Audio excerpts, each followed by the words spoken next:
السلام علیکم ورحمۃ اللہ وبرکاتہ۔ اعوذ باللہ السمیع العلیم من الشیطان الرجیم من حمزہ ونفخہ ونفثہ۔ بسم اللہ الرحمن الرحیم۔ لکل امۃ جعلنا منسکا هم ناسکوہ فلا ينازعنک فی الامر وادع الی ربک انک لعلی ھدی مستقیم۔ وَإِن جَادَلُوكَ فَقُلِ اللَّهُ أَعْلَمُ بِمَا تَعْمَلُونَ اللَّهُ يَحْكُمُ بَيْنَكُمْ يَوْمَ الْقِيَامَةِ فِيمَا كُنْتُمْ فِيهِ تَخْتَلِفُونَ۔ محترم سامعین کرام، سب سے پہلی بات کہ آج کے ڈیٹ میں جو لوگ بھی اس روئے زمین پر موجود ہیں اور ہم لوگ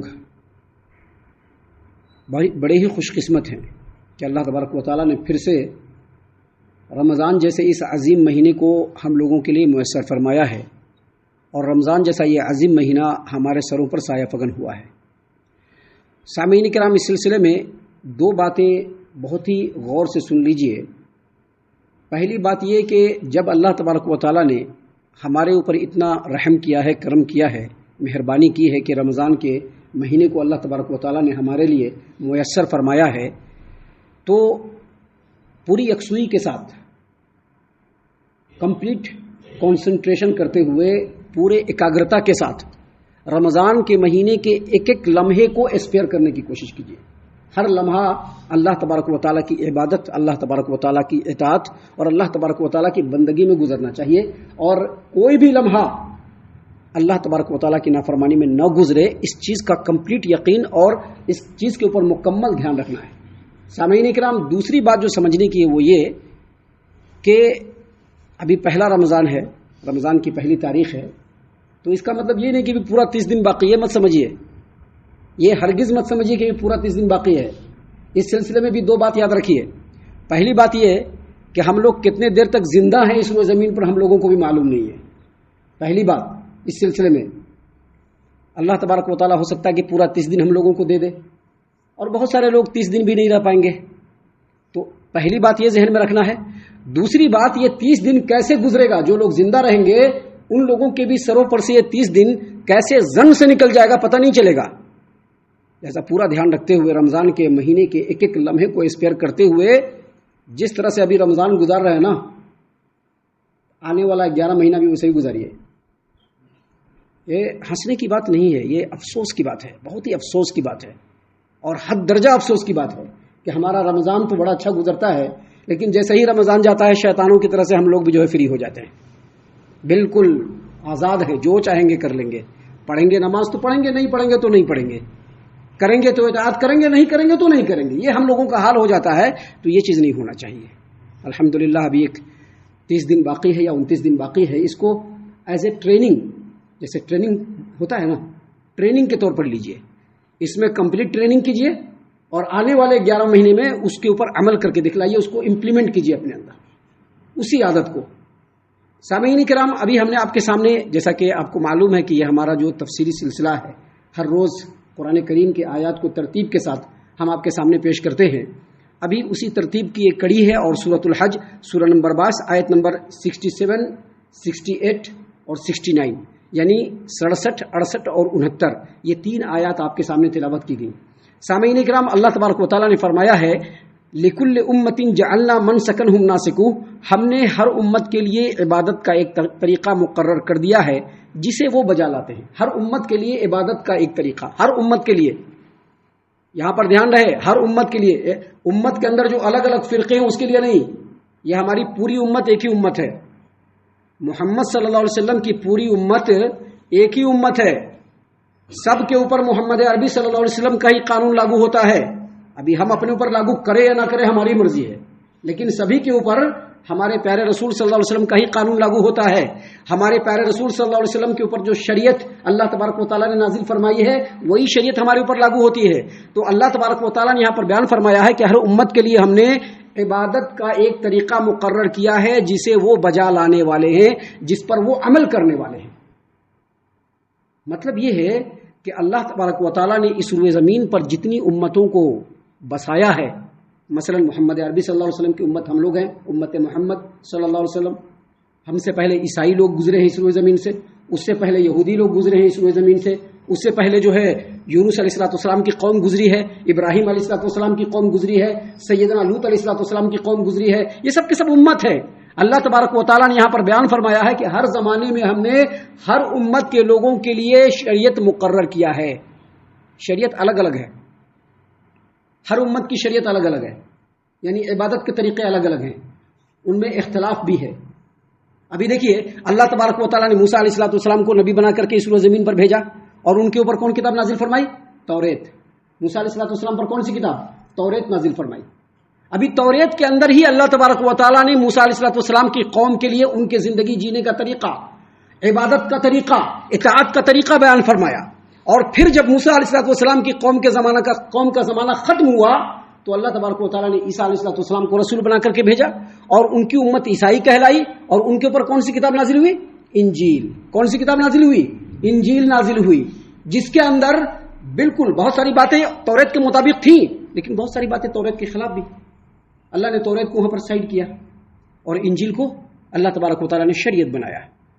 اور ابھی اس زمانے میں اللہ تبارک و تعالیٰ نے محمد عربی صلی اللہ علیہ وسلم کی امت کو جب اس روئے زمین پر بسایا تو ان کے لیے کیا نازل کیا؟ قرآن کریم.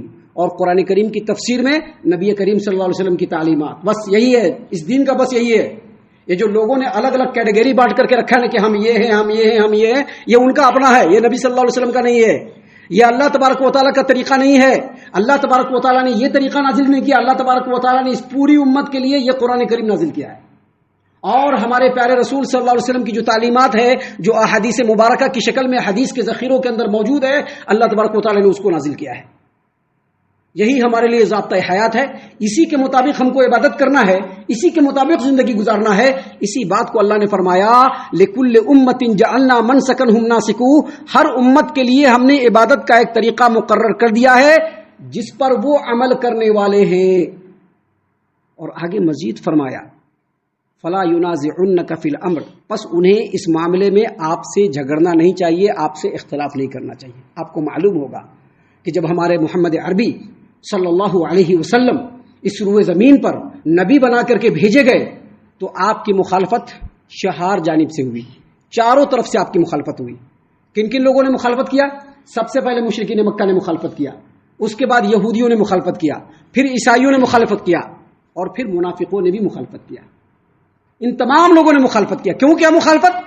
کیونکہ ان کو یہ بات سمجھ میں نہیں آ رہی تھی قرآن کیا ہے، اللہ تبارک و تعالیٰ نے ایک نئی شریعت کیسے نازل فرما دی، ہم لوگ تھے نا، توریت ہے نا، انجیل ہے نا، پھر یہ قرآن کیوں آ گیا، یہ نبی کیوں آ گئے. اللہ تبارک و تعالیٰ نے اسی چیز کو یہاں پر بیان فرمایا ہے کہ محمد عربی صلی اللہ علیہ وسلم جو رسول بن کر کے آئے ہیں اور ان کے اوپر جو قرآن کریم اللہ تبارک و تعالیٰ نازل فرما رہا ہے اور وہ جو لوگوں کو حکمت کی تعلیم دے رہے ہیں، یہ کوئی الگ طریقہ نہیں بلکہ یہ وہی طریقہ ہے جو اللہ تبارک و تعالیٰ نے ہر نبی کے ساتھ کیا. موسیٰ کو نازل فرمایا، اس وقت جو چیز نازل کیا وہ اس وقت کے لیے. عیسیٰ کو اللہ تبارک و تعالیٰ نے نبی فرمایا، اس پر جو انجیل نازل فرمایا وہ اس وقت کے لیے. وہی طریقہ یہ ہے. محمد عربی صلی اللہ علیہ وسلم بھی جو آئے ہیں اللہ تبارک و تعالیٰ کے اسی اصول کے مطابق آئے ہیں. اللہ تبارک و تعالیٰ نے اس دور میں محمد عربی صلی اللہ علیہ وسلم کو بھیجا ہے اور ان کے اوپر اس قرآن کریم کو نازل فرمایا ہے اور ان کی تعلیمات ہے اے مشرکین، اے عیسائیوں، اے یہودیوں، آپ محمد صلی اللہ علیہ وسلم سے اور مسلمانوں سے اختلاف مت کیجیے. اختلاف کرنے سے کوئی فائدہ نہیں ہوگا کیونکہ یہ جو بھیجا گیا ہے اللہ تبارک و تعالیٰ نے اپنی مرضی اور مشیت سے، جو اللہ کا اصول ہے، ہر زمانے میں اللہ تبارک و تعالیٰ نے نبیوں کو بھیجا، نبی صلی اللہ علیہ وسلم کو بھیجا اور ان کو بھی شریعت نازل فرمایا، قرآن بھیجا اور ان کے اوپر اللہ تبارک و تعالیٰ نے حکمت نازل فرمائی.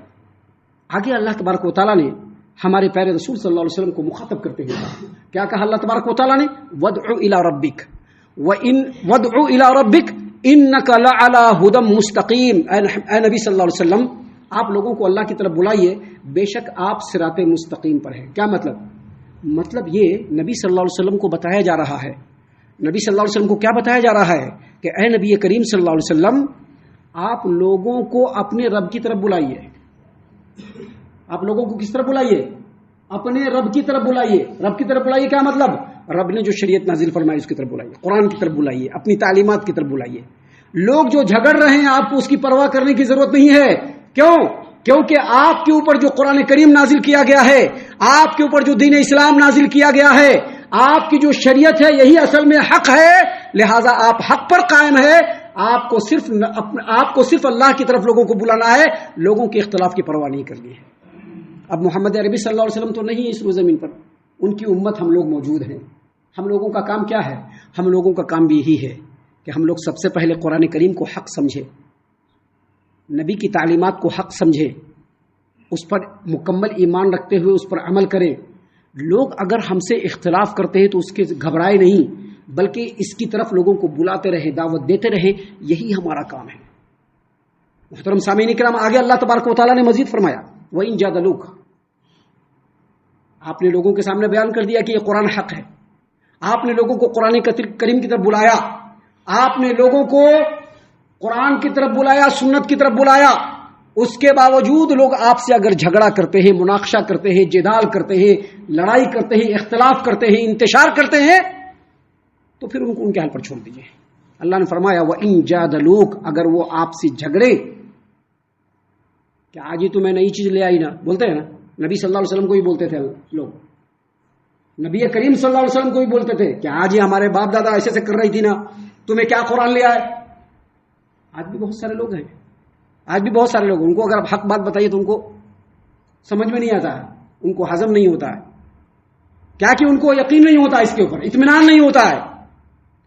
تو اللہ نے فرمایا کہ اگر آپ نے ان کے سامنے حق کو واضح کر دیا کہ یہ حق ہے، یہ صحیح ہے، یہ اللہ کی طرف سے اتاری ہوئی شریعت ہے، یہی اصل میں مسلمانوں کا قانون ہے، اسی پر مسلمانوں کو عمل کرنا چاہیے، مسلمانوں کو قرآن کے مطابق عمل کرنا چاہیے، نبی کریم صلی اللہ علیہ وسلم کے طریقے کے مطابق عمل کرنا چاہیے۔ جب آپ لوگوں کے سامنے یہ بات واضح کر دیں، بیان کر دیں، اس کے باوجود اگر لوگ اختلاف کریں، جھگڑیں، تو آپ کہہ دیجئے اللہ اعلم بما تعملون، جو تم عمل کر رہے ہو اللہ اس کو خوب خوب جان رہا ہے۔ سورہ یونس آیت نمبر 41 میں اللہ تبارک و تعالیٰ نے فرمایا وَإِن كَذَّبُوكَ فَقُل لِّي عَمَلِي وَلَكُمْ عَمَلُكُمْ أَنْتُمْ بَرِيئُونَ مِمَّا أَعْمَلُ وَأَنَا بَرِيءٌ مِمَّا تَعْمَلُونَ۔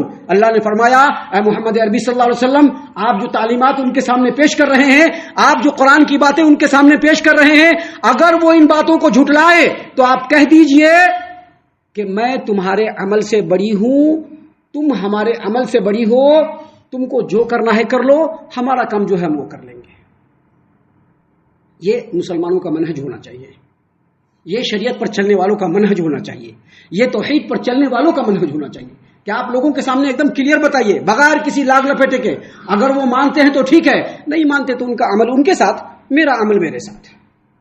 محترم سامعین کرام، آگے مزید اللہ تبارک و تعالیٰ نے بیان فرمایا اللہ یحکم بینکم یوم القیامت فیما کنتم فیہ تختلفون، اور آپ یہ بھی کہہ دیجئے کہ تمہارے تمام باتوں کا جو اختلاف ہے، ان تمام کا فیصلہ اللہ تبارک و تعالیٰ کس دن کرے گا؟ قیامت کے دن کر دے گا۔ فلذلک فادع واستقم کما امرت ولا تتبع اهواءهم، یہی نا حافظ صاحب، فاستقم کما امرت ولا تتبع اهواءهم، اور اس کے بعد وَقُلْ آمَنْتُ بِمَا أَنزَلَ اللَّهُ مِنْ کتاب۔ اس کا مطلب یہ ہے اللہ تبارک و تعالیٰ نے اپنے پیارے رسول محمد عربی صلی اللہ علیہ وسلم کو مخاطب کرتے ہوئے کہا اللہ تبارک و تعالیٰ نے کہ اگر لوگ اختلاف کرتے ہیں، جھگڑتے ہیں، تو آپ کو کسی سے ڈیمورلائز ہونے کی ضرورت نہیں ہے، آپ کو کسی سے دبنے کی ضرورت نہیں ہے، آپ کا کام یہ ہے فَلِذَلِكَ فَادْعُوا، اسی دین اسلام کی، اسی قرآن کی اور اسی نبی کے تعلیمات کی آپ لوگوں کے درمیان پرچار کرتے رہیں۔ فَاسْتَقِمْ كَمَا أُمِرْتَ، جو حکم دیا گیا ہے اس پر ثابت قدم رہیں، اسی پر ثابت قدم رہیں۔ وَلَا تَتَّبِعْ أَهْوَاءَهُمْ، اور لوگوں کی چاہتوں کی پیروی نہ کریں۔ لوگوں کی چاہتیں تو بہت ساری ہوتی ہے، ہم کو صرف اللہ کی چاہت کو چاہیے، بس لوگوں کی چاہتوں کی پیروی نہ کیجیے۔ وَلَا تَتَّبِعْ أَهْوَاءَهُمْ، لوگوں کی چاہتوں کی پیروی مت کیجیے، اور کہہ دیجئے کہ جو کتاب اللہ تبارک و تعالیٰ نے نازل فرمایا ہے میں اس پر ایمان لے آیا۔ کیونکہ ہم جو عمل کریں گے ہم وہی عمل کریں گے، آپ کو جو عمل کرنا ہے وہ عمل کیجئے، ہمارا جو آپ کا اختلاف ہے اس اختلاف کا فیصلہ اللہ تبارک و تعالیٰ کب کر دے گا؟ قیامت کے دن کر دے گا۔ ہم اللہ سے دعا کرتے ہیں کہ اللہ تعالیٰ ہم تمام کو ان باتوں کے اوپر خوب غور و فکر اور تدبر کرنے کے ساتھ ساتھ ان باتوں کے اوپر عمل کرنے کی بھی توفیق عنایت فرمائے، آمین۔ اللہ تبارک و تعالی ہم تمام کو صحیح معنوں میں پکا سچا مومن مسلمان بنائے، اللہ اور اس کے رسول صلی اللہ علیہ وسلم کی اطاعت و فرما برداری کرنے والا بنائے، صحابہ کرام رضی اللہ عنہم کے طریقے پر چلنے والا بنائے، جنت الفردوس میں جگہ عطا فرمائے۔ اے اللہ ہم تمام کو جہنم سے پناہ دے، اے رب العالمین ہم تمام کو جہنم سے پناہ دے، اے مالک الملک ہم تمام کو جہنم سے پناہ دے، آمین یا رب العالمین، وما علینا الا البلاغ المبین۔